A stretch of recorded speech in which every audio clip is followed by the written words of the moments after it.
நற்றுணையாவது நமச்சிவாயவே. இன்னைக்கு நீங்க எல்லாரும் கேட்டுட்டு இருந்த சுந்தரர் தேவாரம் தான் பார்க்க போறோம்.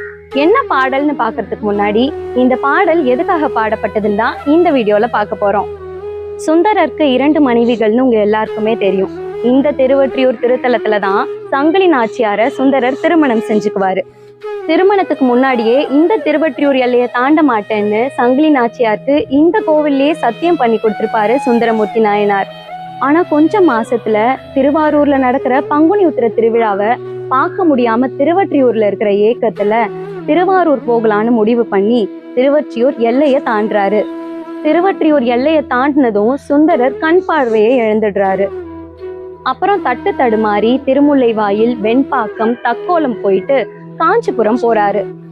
ஆனா இந்த 3 திருத்தலத்திலையும் இறைவனை வழிபட்டாலும் இறைவனை நேர்ல பார்க்க முடியலையேன்னு சுந்தரர் ரொம்ப வருத்தப்பட்டாரு. காஞ்சிபுரம் போனதும் முதல்ல காமாட்சி அம்மனை வழிபட்டுட்டு ஏகாம்பரநாதர் கோவிலுக்கு போறாரு. சங்கிலி நாச்சியாருக்கு செஞ்சு கொடுத்த சத்தியத்தை மீறினதுனால சிவபெருமான என்ன சொல்லி வணங்குவேன்னு ரொம்பவே வருத்தப்படுறாரு. ஏகம்பன் கிட்ட தன்னுடைய பிழைய பொறுத்துக்க சொல்லியும் ஈசனுடைய அழகான திருவுருவ பாக்குறதுக்கு தனக்கு கண் பார்வை கொடுத்தருணும்னு ஈசனை வணங்க சிவபெருமான் சுந்தரருக்கு இடது கண் பார்வையை அளிச்சாரு. சிவபெருமானுடைய பெரும் கருணையை வியந்து மகிழ்ச்சியோட இந்த பதிகத்தை பாடியிருப்பாரு சுந்தரர்.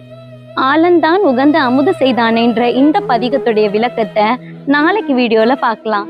நன்றி.